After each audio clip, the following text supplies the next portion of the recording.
Subscribe करें और bell दबाएं ताकि कोई खबर रह न जाए।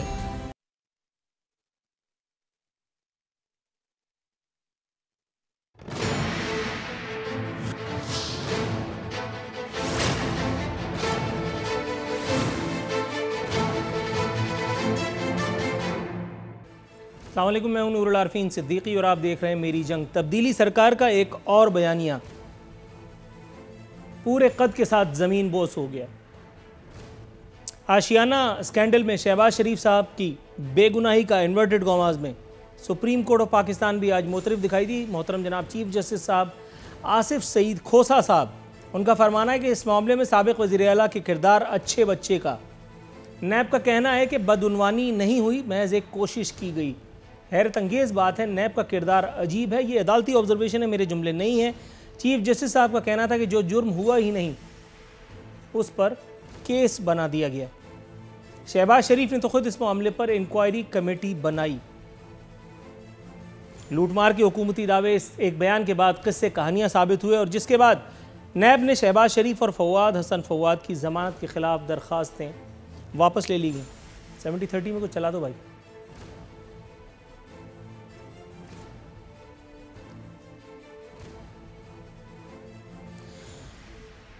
हुकूमती रेट के साथ एक और अजीमुशान फुटबॉल मैच खेलते हुए अदविया साज कंपनियों ने अद्वियात की कीमतों में इजाफा जो किया गया था, मनमाना इजाफा, उसको वापस लेने से न सिर्फ इनकार किया बल्कि इसे एक मामले पर जो कायमा कमेटी को बराए सेहत को ब्रीफिंग दी जानी थी उसको भी मनसूख कर दिया।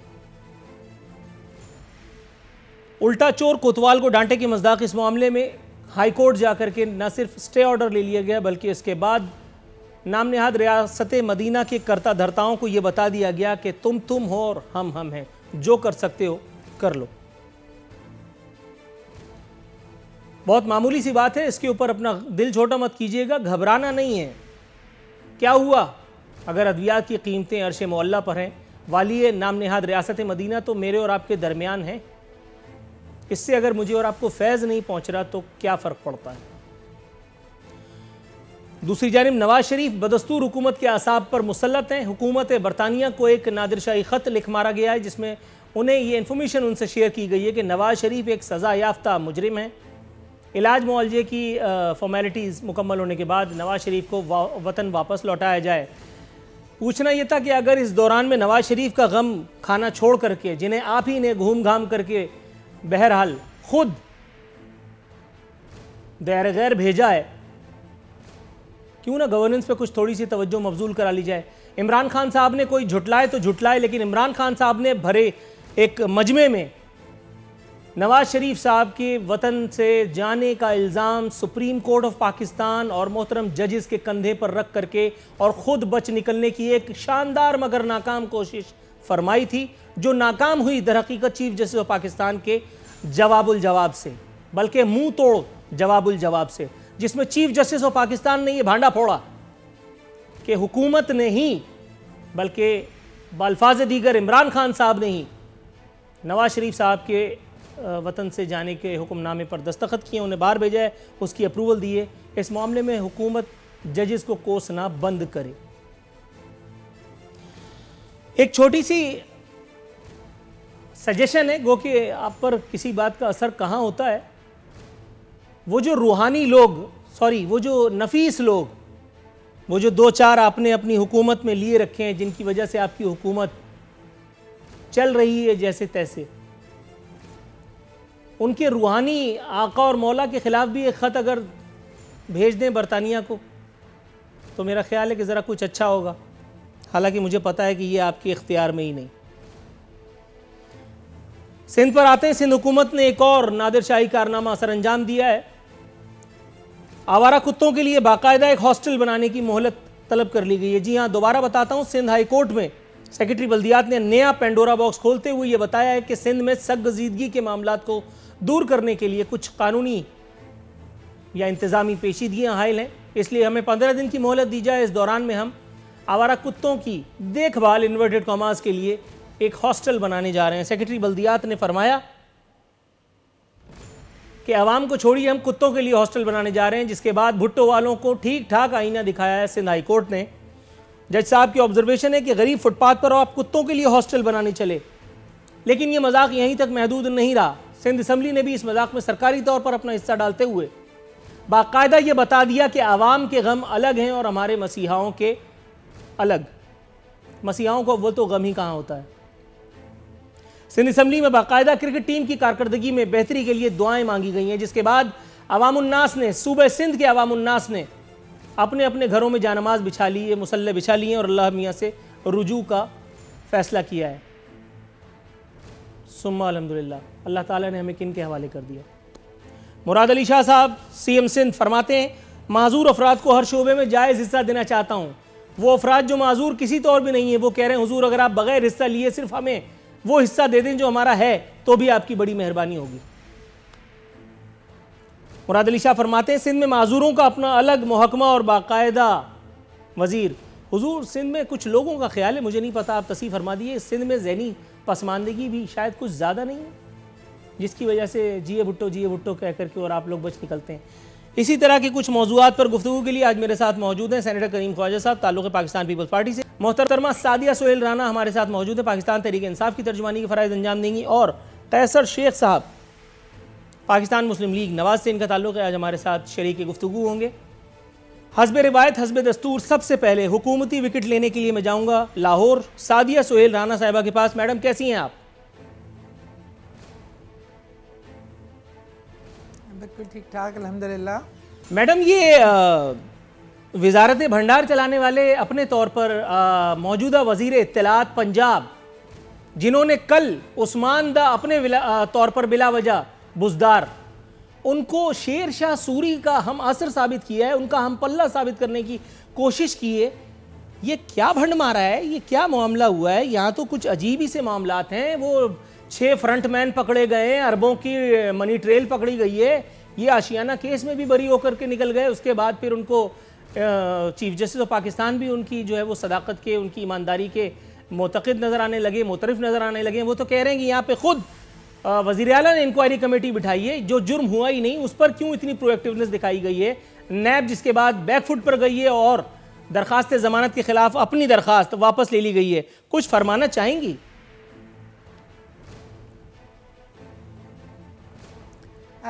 एक तो सबसे पहले एक बात बता दूं कि नैब के जितने केसेस भी हैं, वो जो नून लीग पे हैं या पीपल्स पार्टी पे हैं, वो हमारी हुकूमत ने ना बनाए थे।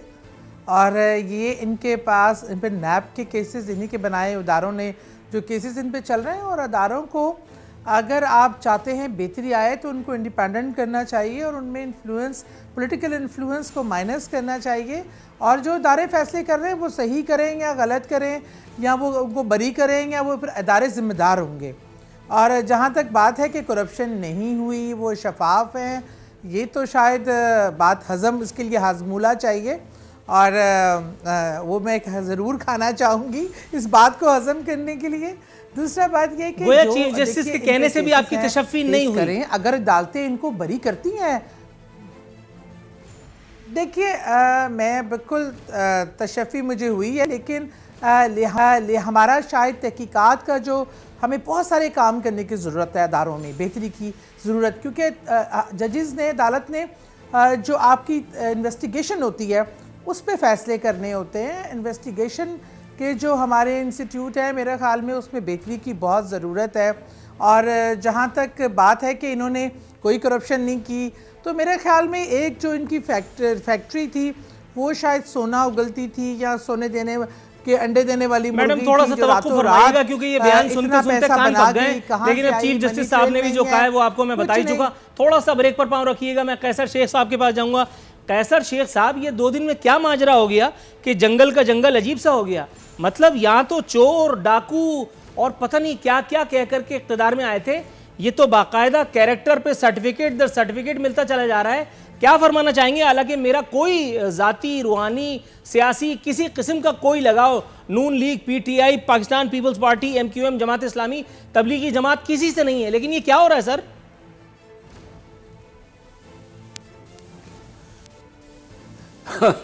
आप खुद ही देख रहे हैं कि वही जो आपने बात की, यहाँ तो हमारी तरफ इशारा करके सिर्फ चोर, डाकू, करप्ट और हर किस्म की जो अलकाब थे वो हमें दिए जा रहे थे। अब आप देख रहे हैं कि क्या हुआ है कि आपके सामने जितने भी ऑर्डिनेंस निकाले थे, जिनको ऑर्डिनेंस को ने पास कर दिया, वो ऑर्डिनेंस दोबारा वापस आ गए। अभी मुफाहमत की बातें हो रही हैं, लेकिन अभी मामला देखिए ना, आज की बात है कि चीफ इलेक्शन कमीशन पे तो कोई फैसला नहीं हो सका, और चीफ इलेक्शन कमीशन परसों तक उन्होंने रिटायर होना है।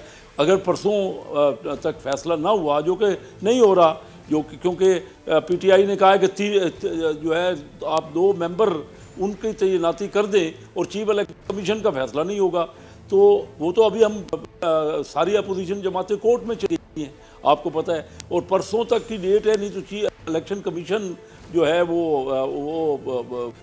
इनफेक्टिव हो जाएगा वो तो, और फिर क्या होगा, कोई इलेक्शन हो सकेगा ना, कोई बल्दियाती इलेक्शन ना कोई ज़िमनी इलेक्शन। तो ये तो मामला है, ये गंभीर हालात हैं। और जो कुछ आपने खुद ही देखा कि कोर्ट में क्या हुआ, उनको कहा गया, खुद कहा गया जलसे में, हमारे प्राइम मिनिस्टर साहब ने कहा कि जो कमज़ोर के लिए अलग जस्टिस है और ताकतवर के लिए अलग है। अब मुझे बताइए ना, जो कोर्ट में जिस तरह के सामने हुकूमत की को खलबली मची हुई थी, और किसी पॉइंट पे वो जवाब नहीं दे सके कि भाई कानूनी पोजीशन क्या है, कहाँ है वो जो इसका कोई कानून है तो वो बता दीजिए। सर थोड़ा सा तवक्कुफ फरमाइएगा, मैं आपके पास दोबारा वापस आता हूँ। सेनेटर करीम ख्वाजा साहब के पास जाना चाहता हूँ। करीम ख्वाजा साहब, हुजूर वाला, सर नैब ने जो कुछ भी इस्टेब्लिश करने की कोशिश की थी, बहरहाल उसमें उसे नाकामी वक्ती तौर पर ऐसा लगता है दिखाई देती है। हुजूर वाला, इसी असना में नैब ने राना सनाउल्लाह के बाद आगा सिराज दुर्रानी और निसार खोड़ो साहब के खिलाफ भी इंक्वायरियाँ जो हैं वो मंजूर कर ली हैं। दरियासना इसमें एक और ख़बर जो है वो बता रही है कि फरजाना राजा साहिबा के खिलाफ बेनज़ीर इनकम सपोर्ट प्रोग्राम में इश्तिहार केस में 1 अरब 40 करोड़ रुपए का नुकसान पहुंचाने का रेफरेंस दायर करने की मंजूरी दी। सर, जिस धूम धड़के के साथ, जिस तमतराक के साथ ये रेफरेंसेस फाइल होते हैं और ख़बरें लगवाई जाती हैं, हुजूर उसके बाद तो अदालत में जाकर के धड़न तख्ता हो ही जाता है। तो ये पहली वाली जो मामलात होते हैं, अगली सुबकी से बचने के लिए बेहतर नहीं है कि पहले ही यहाँ ज़रा थोड़ा सा सबूत और शवाहिद वगैरह अगर जमा कर लिए जाएँ, तो फिर ये उल्टी आते गले पड़ने से ज़रा महफूज रह सकता है आदमी। बिल्कुल आरफीन भाई, इसी तरह होना चाहिए, क्योंकि अभी डॉक्टर आसम पर इन्होंने 400 फलाना अरब रुपया का जो इन्होंने कहा था वो अभी तक साबित नहीं हो रहा है। जो लोगों पर इन्होंने जो है वो किसी पीपल्स पार्टी के हो या नून के हो, अभी तक कोई चीज़ साबित नहीं हो रही है। एक हैजान पैदा करते हैं मीडिया पर, इलेक्ट्रॉनिक्स मीडिया पर, भाई तबाही हो गई, पैसे आ गए, ये पैसे हो गए, फिर वो उनके प्रोसिक्यूटर आते हैं, साबित कुछ नहीं होता है। 1-1.5 साल 2 साल वो जेलों में रहते हैं, उसके बाद लोगों की ज़मानतें हो जाती है। तो इसलिए हम शुरू से कह रहे हैं कि भाई इसमें तरमीम की ज़रूरत है, इसमें ऐसी तरमीम हो कि रिकवरीज़ भी हो और चीज़ें जो है लाइमलाइट हो। परवेज़ मुशर्रफ के आप इंटरव्यू देखें तो वो कह रहा है कि पेट्रियट मैंने बनाई इसलिए कि हमें जो है क्यू को जो है इक़्तिदार में लाना था। उसके इंटरव्यूज़ हैं जो कि अभी नशर भी हुए हैं। इसी तरह जो है दूसरे लोगों को इन्होंने जो इनकी तरफ जाते हैं वो पाकदाम हो जाते हैं, जो इस तरफ हैं वो जेलों में चले जाते हैं।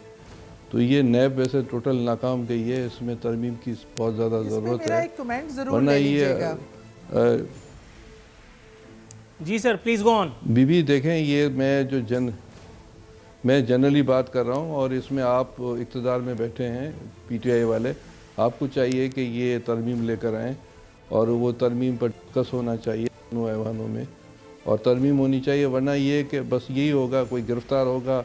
अभी आपने जिन लोगों के नाम लिए हैं, आगा साहब तो वैसे भी जेल में पड़े हैं, दूसरा केस हो जाएगा। इसी तरह निसार खोड़ो साहब के लिए ये भी इसी तरह ही चलता रहेगा, जो दूसरे लोगों पर केस हो रहा है। अभी कायम अली शाह को टोटल बरी कर दिया था, दोबारा एक दूसरा केस डाल दिया। मैं ये नहीं कह हम करप्शन के टोटल खिलाफ है पाकिस्तान पीपल्स पार्टी, पर कानून ऐसा हो, इस तरह की जो तरमीमें हो इस नैब में जो कि फ़ायदेमंद हो, आवाम को फ़ायदा हो।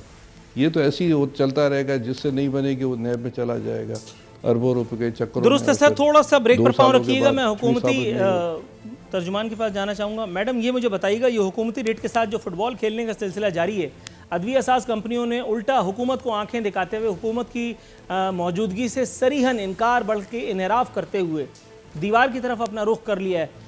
अब वाली मदीना को नाम नहाद बल्कि वाली नाम नहाद रियासत मदीना को कोई फिक्र ना ये जो रियासती मशीनरी है उसकी तरफ से कोई इक़दाम देखने में आ रहे हैं। अद्वियात की कीमतों में इजाफे के खिलाफ स्टे ऑर्डर ले लिया गया और यहाँ तो स्टे ऑर्डर पे बाकायदा 5-5 साल लोग अपनी वजारत निकालते चले जाते हैं। ये तो पाकिस्तान की अल्हम्दुलिल्लाह तारीख़ है। ये मुझे बताइएगा, पाकिस्तान की और तारीख़ें भी हैं, मतलब पुअर गवर्नेंस और इस तरह की दीगर चीज़ें, उन तारीख़ों को किस तरह से आप बदलेंगी कि आपकी मज़ीद तारीफ़ काबिल हो सकूँ? ये मुझे बताइएगा कि अद्वियात की कीमतों में एक और मुबैना कैरेक्टर था जिनका नाम है आमिर द ग्रेट कियानी। मुताद्दिद मरतबा अपने प्रोग्रामों में मैं इनके बारे में बात कर चुका हूँ। जब मोहतरमा फिरदौस आशिक अवान साहिबा ने सॉन इन किया था तो एक चश्मकुशा इंकशाफ उन्होंने आमिर कियानी साहब के हवाले से किया था कि गालिबन उनको अद्वियात की कीमतों में हवाले से उनको जो है उनकी विकेट ली गई है। ताहम अब इमरान खान जब इजलास कर रहे होते हैं काबीना में तो वो उनके लेफ़्ट या राइट में कहीं मौजूद होते हैं, जिसके खिलाफ केसेस लगाने चाहिए थे उनको दाएं बाएं बिठाने का क्या मतलब है?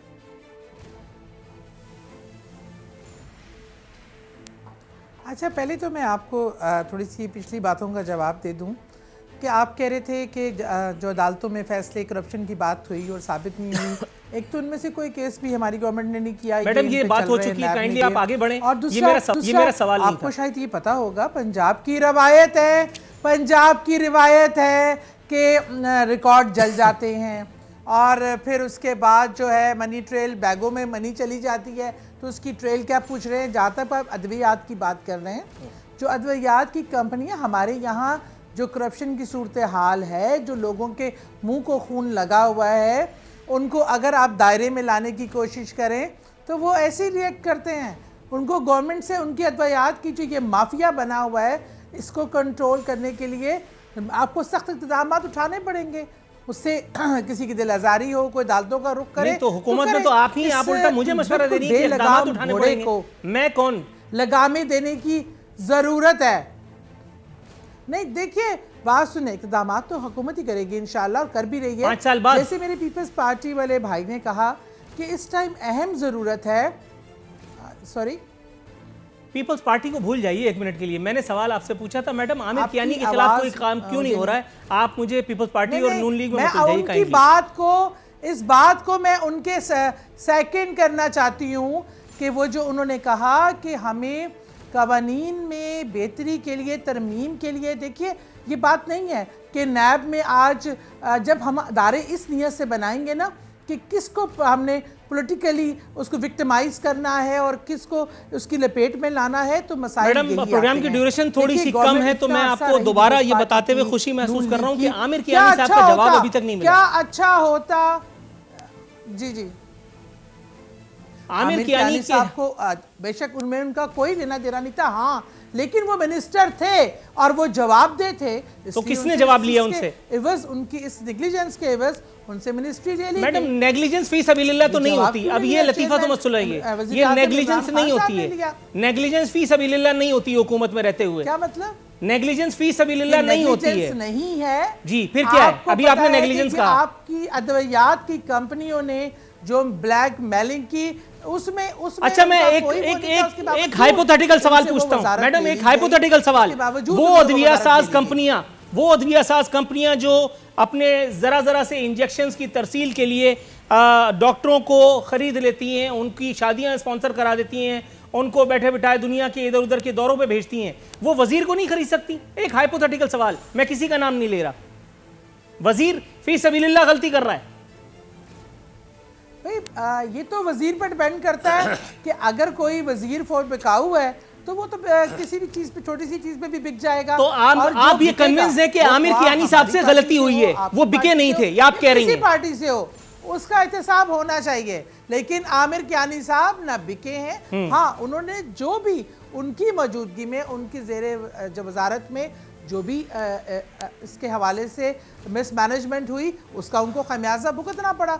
और नहीं मैडम, ये लतीफ़ा मत सुनाइए कि उनको कोई खमियाजा नहीं भुगतना पड़ा। वो इमरान खान साहब के साथ फोटो सेशन इस वक्त भी इंजॉय कर रहे हैं, ये बिला वजह की बात थी। इसे वापस लीजिए, थोड़ा सा ब्रेक पर पाव रखिएगा, मैं आपकी तरफ आता हूँ।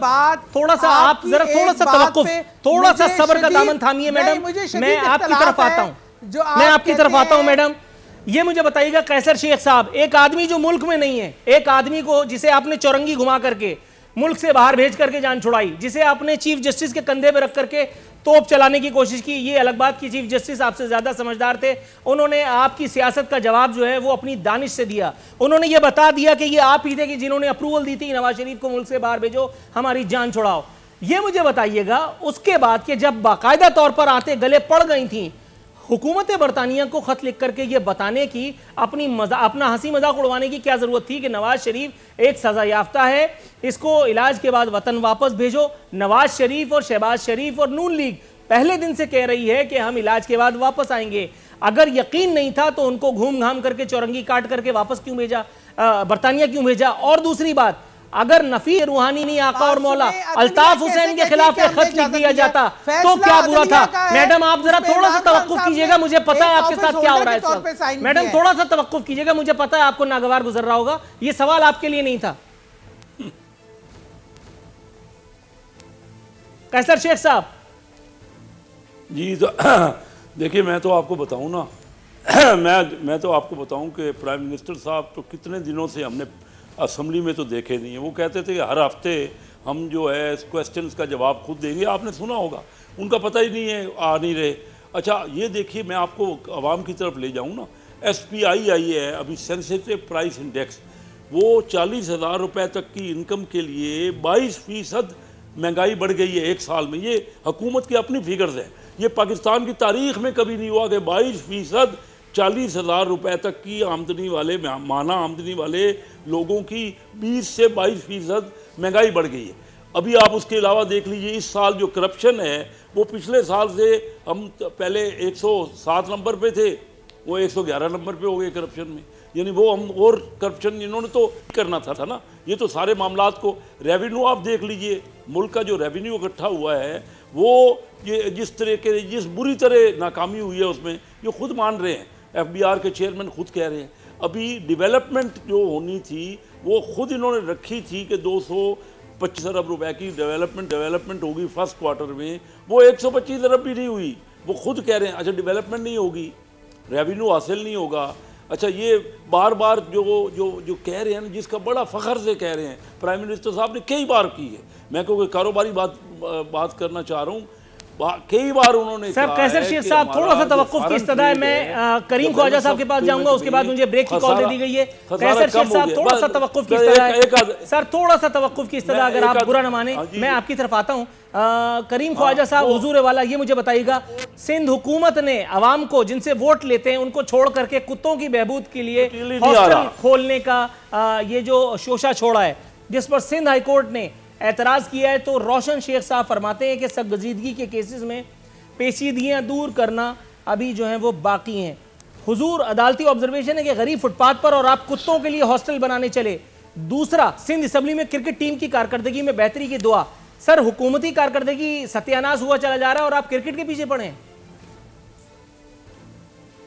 दो बातें आरफिन भाई, मैंने सेनेट में पिछले 90 साल में मीन्स जब अंग्रेज़ था उसके बाद मुझे ये जसारत हुई कि मैंने एनिमल एक्ट में तरमीम की और वो सेनेट और नेशनल असेंबली ने पास की, जिसमें जानवरों के पर जो मुख्तलिफ सज़ाएँ बढ़ाई गई या उन पर जो दूसरी चीज़ की गई जो लॉ ऑफ लैंड है।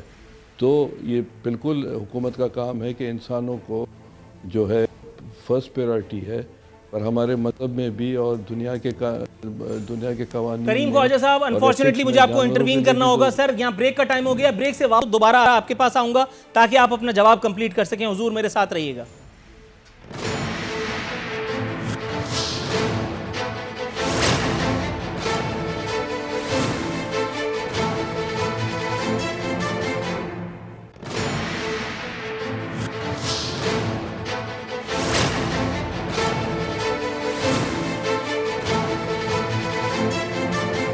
वेलकम बैक नाजरीन। बदस्तूर हमारे मेहमान हमारे साथ मौजूद हैं। करीम ख्वाजा साहब, आप मुझे कुत्तों के हुकूक पर लेक्चर दे रहे थे हुजूर वाला, ये मुझे बताइएगा सिंध असेंबली में क्रिकेट टीम की कारकर्दगी के हवाले से भी कोई एक दो जुमले बताते चलिए।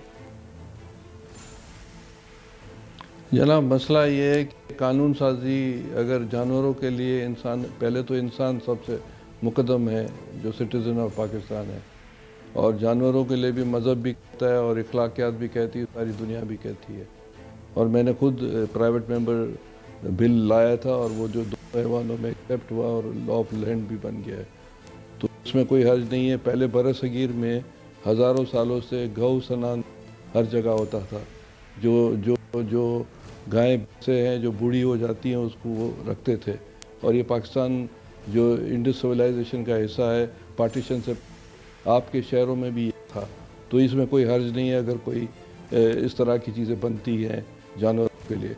जहाँ तक क्रिकेट टीम का है तो हम तो वेल विशर हैं बीइंग अ पाकिस्तानी, कि भाई पाकिस्तान न सिर्फ क्रिकेट, हॉकी, फुटबॉल, एथलीट हर जगह तरक्की करे।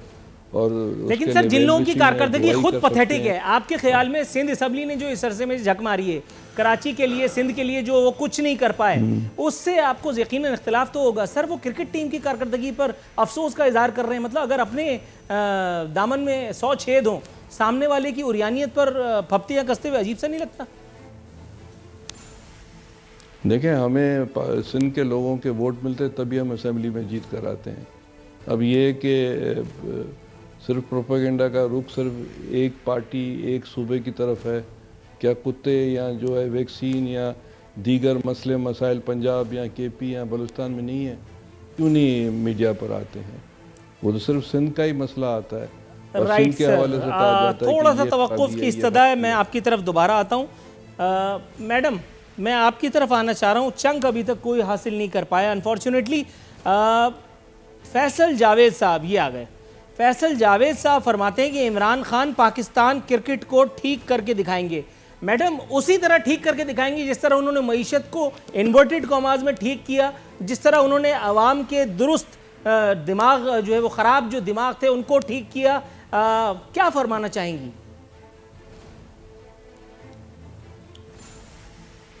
बिल्कुल, इसमें कोई दूसरी बात नहीं है कि जिस तरह उन्होंने इस पाकिस्तानी अवाम को सोचने समझने की पोलिटिसाइज किया, जिस तरह राइट को राइट और रॉन्ग को रॉन्ग कहने का ये शऊर दिया, ये बात माने कि ये इमरान खान को क्रेडिट जाता है। नहीं, इमरान खान को तो बहुत क्रेडिट जाते हैं, तो पूरा प्रोग्राम कम पड़ जाएगा इमरान खान के क्रेडिट पे। और आज डॉलर भी आपका नीचे जा रहा है जी।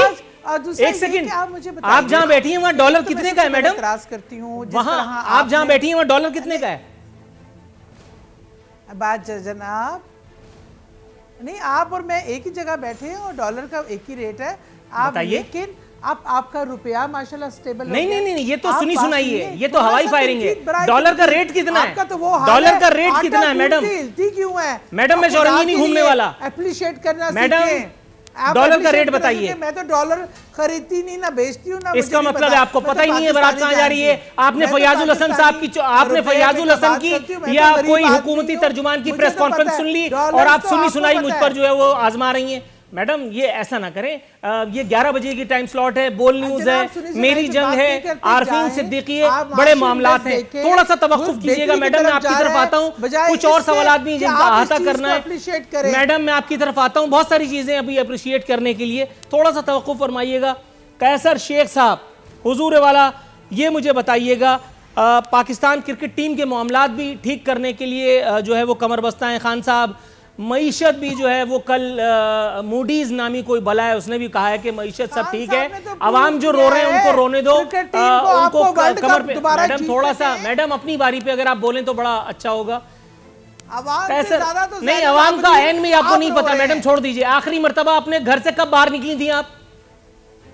आखिरी मर्तबा घर से कब बाहर निकली थी? इंसान हूँ, अवाम से आई हूँ, मुझे सब पता है। नहीं, अवाम, अगर आप अवाम से आई हैं तो आपको नहीं पता कि डॉलर की कीमतें बढ़ने से, मैडम आपको नहीं पता कि डॉलर की कीमतें बढ़ने से अवाम के साथ क्या कुछ होता था? आपके रहनुमा नहीं थे जो कंटेनर पे चढ़ के कहते थे डॉलर की कीमत बढ़ती है तो हुक्मरान चोर होता है? आपके हुक्मरान नहीं थे, आपके वसीया नहीं थे जो ये कहते थे कि अगर 1 रुपए डॉलर की कीमत फ्लक्चुएट होती है तो आवाम के साथ बहुत ज्यादती होती है। आप कहां रहती हैं आवाम के साथ? आप भी मुझे लगता है कहीं बनी गाला के आसपास ही मुकीम है। थोड़ा सा अगर आपकी तशफ़ी हो गई हो तो मैं अपना प्रोग्राम दूसरों के साथ भी करना चाहता हूं। मैडम थोड़ा सा तवक्कुफ, मैडम थोड़ा सा तवक्कुफ, मैडम थोड़ा सा तवक्कुफ। मैडम आप नहीं थकी, आप नहीं थकी, मैं आपको दाद देता हूं, आप वाकई पीटीआई वाली हैं। हालांकि इतने अरसे में लोग माइक फेंक के भाग जाते हैं, एक सवाल का जवाब भी नहीं था। थोड़ा सा तवक्कुफ कीजिएगा। कैसर शेख साहब अपना जवाब। जी मैं ये कह रहा हूँ कि ये हमें ताने देते थे ना कि हमने कर्जे 5 साल में बहुत ज़्यादा लिए। आप निकाल लीजिए फिगर, हाँ कर्जे लिए हैं 10,500 अरब रुपए के 5 साल में हमारे कर्जे हैं। इन्होंने 1 साल में उतने कर्जे ले लिए, वो ताने अब बंद हो गए। एक कमेटी बनी थी कि जो कर्जों का हिसाब किताब करनी थी, वो कमेटी आजकल किधर है पता नहीं है। दूसरी ये आजकल बड़ा फ़ख्र कर रहे हैं कि हमारा तिजारती खसारा कम हो गया है। हाँ तिजारती खसारा अगर एक्सपोर्ट बढ़ने से कम होता तो बड़ी अच्छी बात थी। ये इंपोर्ट ही ख़त्म कर दी है क्योंकि कारोबार ख़त्म हो गया है। बड़ी इंडस्ट्री 6.5% उसका कम हो गई है उसकी प्रोडक्शन। तो जब प्रोडक्शन ही कम हो गई, रॉ मटेरियल ही नहीं आ रहा, इंपोर्ट ख़त्म हो गई, तो वो तिजारती खसारा कम हो गया। फिर ये मैं आपको बताऊं कि जो हमारी जो डेवलपमेंट थी, जो तरक्की थी, वो 5.8 पे हम छोड़ के गए थे, आज 2.5% हो गई। फिर अभी कल की खबर है, आपने सारी अखबारों में देखी होगी कि इन्होंने खुद जो पहली सहमाई में जो टारगेट रखा था कि हमारा हम डेवलपमेंट में कोई 250 अरब खर्च करेंगे, वो खर्च, क्योंकि इनके पास रेवेन्यू भी इकट्ठा नहीं हुआ ना। रेवेन्यू खुद कह रहे हैं इनके FBR के चेयरमैन शफर जैदी साहब कि 230 अरब रुपए रेवेन्यू पिछले 5 महीने में जो इकट्ठा होना तो वो कम हुआ है। इसी वजह से इन्होंने तरक्की रोक दी है। और तरक्की पे खुद प्लानिंग पे, हालांकि हमारे ज़माने में तो बहुत ज़्यादा हम रखते थे, लेकिन इन्होंने जो इस सहमाई में 250 अरब तरक्की के लिए रखा था, हुजूर बात निकलेगी तो फिर दूर तक जाएगी। कैसर शेख साहब अब तक की गुफ्तगू से मेरे ख्याल है नाजरीन ने या शायद सादिया सोहेल साहबा ने ये समझा होगा कि मैं नून लीग ज्वाइन कर चुका हूं। आपके दौर में भी सर नवाज शरीफ और आले नवाज शरीफ की तरक्की हुई है। अवाम पाकिस्तान उसमें भी अपने कमर पे हाथ रख करके धड़म तख्ता होते हुए देख रहे थे। आप मुझे ये बताने की कोशिश कर रहे हैं कि आप अमेरिका को कर्ज दे रहे थे। हुजूर ऐसा नहीं था। मैं बहुत माजरत के साथ आपसे इल्तमास करूंगा, थोड़ा सा ब्रेक दबाइएगा। मैं आपकी तरफ आता हूं, पीपल्स पार्टी की तरफ जाना चाहूंगा। करीम ख्वाजा साहब हुजूर वाला, ये मुझे बताइए, सिंध हुकूमत ने 9 तामीर शुदा बदीन सजावल रोड दोबारा बनाने का फैसला किया है। हाल ही में सजावल रोड की बदीन सजावल रोड की तामीर पर करोड़ों रुपए खर्च किए गए थे। सर ये मुझे बताइए, वो ठेकेदार जो खा कमा के चला गया था, उसने जाहिर है कहीं नेशनलिटी ले ली होगी, तो अब दोबारा कोई नया वजीर आया तो उसने अपने वाले को आगे कर दिया। यही है वो अवामी खिदमत जिसकी आप बात कर रहे थे? जनाब, बदीन और सजावल रोड में उसी इलाके का हूँ।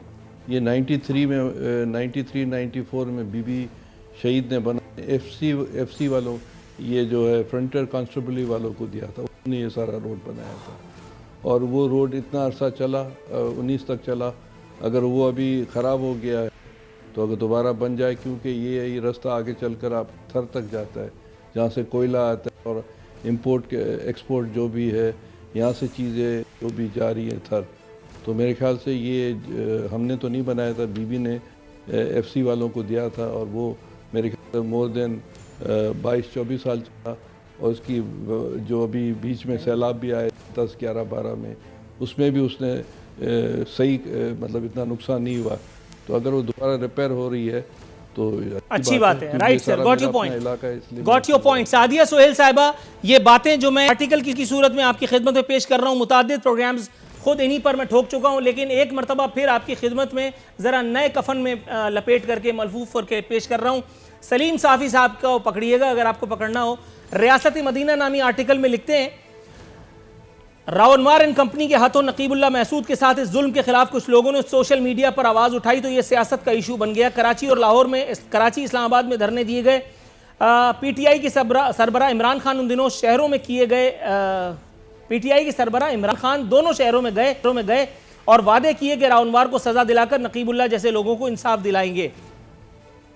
नकीबुल्लाह के बूढ़े वालिद दिल में नकीबुल्लाह के बिछड़ने का गम लिए और कंधों पर उनकी बेवा और बच्चों का बोझ उठाए कराची की अदालतों के चक्कर लगाते रहे, कभी इंसाफ की भीख मांगते रहे, कभी कुछ, लेकिन सज़ा दिलाना तो दरकिनार, उल्टा रावनवार जमानत पर रिहा हो गए। अफसोस के बीमारी की बुनियाद पर नवाज शरीफ की जमानत पर रिहाई से तड़पने वाले पीटीआई के किसी हुक्मरान को रावनवार की रिहाई से कोई तकलीफ नहीं हुई। आगे लिखते हैं, नकीबुल्लाह महसूद समेत 400 से ज्यादा इंसानों के कत्ल के मुल्जिम रावनवार दंदनाते फिर रहे हैं। ताहम अफसोस के नाम नेहाद रियासत मदीना के अमीरुल मोमिनीन अपने सब वादे भूल गए हैं और रावनवार या उनके सरपरस्तों से उनके खौफ का यह आलम है कि उन्होंने मोहम्मद खान के इंतकाल पर ताज़ियती बयान जारी करने की जहमत भी नहीं उठाई। इस्लामाबाद में यह मामला उस वक्त सामने आया जब इमरान खान अमीरुल मोमिनीन बने थे और बात बात पर अल्लाह को जान देने वाले शहरियार आफरीदी वजीर दाखिला थे। ये एसपी दावड़ साहब के बारे में बात हो रही है। उन्हीं दिनों पेशावर के शहरियों की जान माल की हिफाजत पर मामूर पुलिस एसपी ताहिर दावड़ इस्लामाबाद से उठाकर गायब किए गए, जिसके बाद ताहिर दावड़ की लाश अफगानिस्तान से बरामद हुई।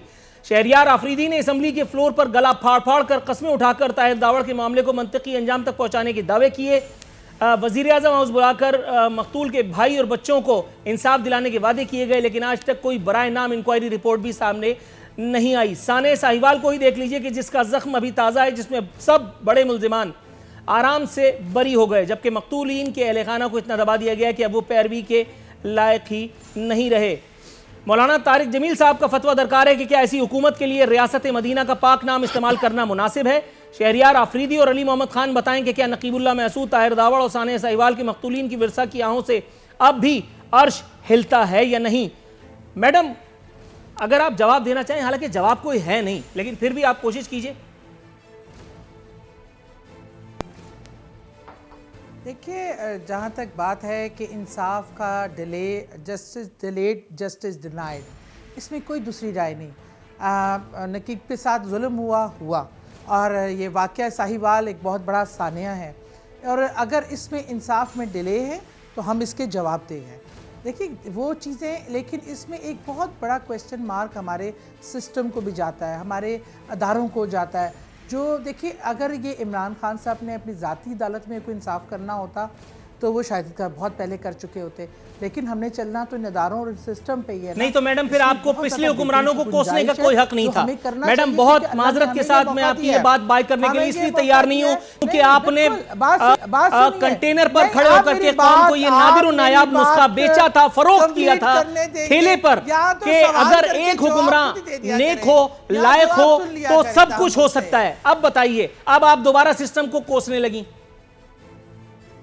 बिल्कुल हो सकता है, बिल्कुल हो सकता है, लेकिन इस करप्ट सिस्टम को, इसको बेहतरी के लिए इसमें सबको मिलके देखें। अगर आज अपोजिशन जाके असम्बलियों में हाल देखे, सवाए प्रोडक्शन ऑर्डर और अपने अपने लीडर्स को बचाने, मैडम बहुत माजरत, प्रोग्राम की ड्यूरेशन जो है वो खत्म हो चुकी है, लेकिन ये आखिरी सवाल जो था मेरा, मुझे बहुत अफसोस हो रहा है कि इसकी किस्मत में जवाब मिलना ही नहीं लिखा था। ये भी मैंने आपसे नाम पूछा और आप शनाख्ती कार्ड बता करके और आप टाइम निकालती रही। मैं आपको आपकी इस्तकामत पर दाद देते हुए बस यही कह सकता हूं कि हैरान हूं दिल को रोऊं कि पीटूं जिगर को मैं। नाज़रीन, ये था आज का प्रोग्राम। कल इंशाअल्लाह ताला फिर हाजिर खिदमत होंगे बशर्ते ज़िंदगी। फ़ी अमानिल्लाह।